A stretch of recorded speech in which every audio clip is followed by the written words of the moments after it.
Hey, everybody, I'm John Granado. That's Josh Jordan. You can hear me mornings on ESPN 97.5 and 92.5. You can hear him Sunday mornings on Moneyline on ESPN 97.5 and 92.5. And you can also see his work at sportsmaphouston.com. Hey, Josh, the draft is approaching. We got a lot of chatter about Titus Howard because Nick Caserio so far has been non-committal to where Howard is going to play. They intend to pick up his fifth-year option, but we've been hearing a lot of stuff about the Texans drafting a tackle here.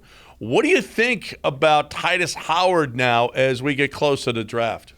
I'm starting to be concerned that he's not in their long-term plans. So they have yet to pick up his fifth-year option. The date that they have to do that by is on May 2nd. So maybe you can help me with this, John. I'm wondering, is Nick Caserio just playing it close to the vest? Because when asked about picking up Titus Howard's fifth-year option, he said, we'll make that decision when it's appropriate to make that decision. Not exactly a ringing endorsement. Matt Weston wrote something about this on Battle Red blog. So I'm wondering, and last year when Marcus Cannon went down, it was Charlie Heck that went out and played right tackle, and Titus Howard played guard. And then when Caserio was asked about Titus Howard, will you commit to him playing tackle on the flagship? We talked about this a few weeks ago. Caserio wouldn't commit to him playing tackle. So and he's not a great guard. I was just talking to Lance Zierlein about it. He's not a great guard. Titus is not a guy that Caserio has any commitment to. He didn't draft him. I'm starting to wonder if he may not be in their long-term plans, and that maybe Evan Neal might be the pick there at number 3. It might be, and even still, though, I think they will pick up the fifth-year option. I think that they want to see where he is going to fit in. Tunsil's not here long-term, that's for sure. You know that he's not. You're not going to give him another contract, not anywhere near the $22 million a year. You got to pick up at left tackle, and if you move Titus Howard down, you got to find out. You really do need to find out. But I think they will pick up that fifth-year option. I don't think he's been really, really bad. It's time that they start, actually getting some young players in here that actually can perform and overplay their contracts. They have zero guys that are in their first contracts that are really overplayed. Grenard is pretty good.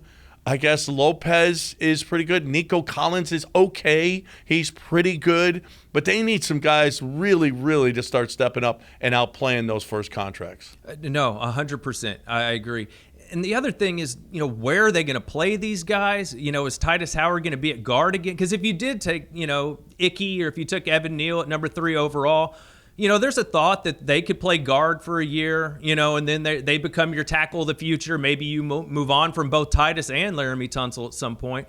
So that makes a lot of sense. And the other thing, that was the worst running game in franchise history last year.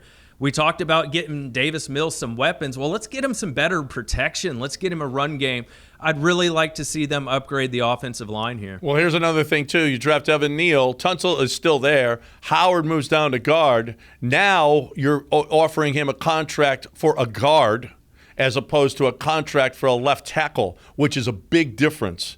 Or you franchise him at that guard position. Then you get rid of Tunsil. You got him at that guard money, and you move him back to tackle. So, it's a way to save a little. Cal, some dollars. Cal needs some money.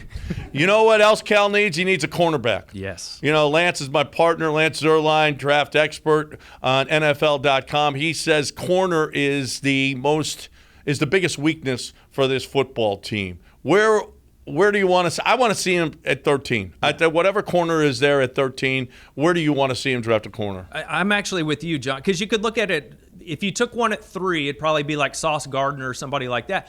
But who are you going to take at tackle at 13? Maybe it's Charles Cross, but that feels like a little early, at least compared to some of the big boards for him. So I think you'd be better off if one of those elite pass rushers isn't there at 3 overall. Then, whether it's Walker or Hutchinson, if that's not there, then I think you take that tackle, whichever one you like, Neal or Ickey. And then at 13, you could take McDuffie at 13. Stingley could be there. I think Sauce Gardner will be off the board. Yep. But I think, Stingley or McDuffie could be there. And I'd be more than happy with that. And I don't think either of them are a reach. I'd be very happy if you walk out with Neal or even Thibodeau in a corner if it's McDuffie or whomever. If it's Stingley, that would be awesome because the upside is tremendous. I think he's just been waiting. I'm an LSU fan. I think he's just been waiting to go to the pros. It's a little disappointing, that kind of attitude, but I don't. He wants to make some money. He was making good money at LSU, but this is great money. This is really, really great money. So I think he'll start playing now if he gets into this neighborhood. No, I agree. I think it'd be a good pick. He's got all the talent, but it's Thibodeau and it's Stingley where you kind of wonder, do these guys love football enough? And we know that the culture thing with the Texans is huge, but we also know the need at cornerback and the need at pass rusher is massive. So maybe they roll the dice and hope for the best. Absolutely.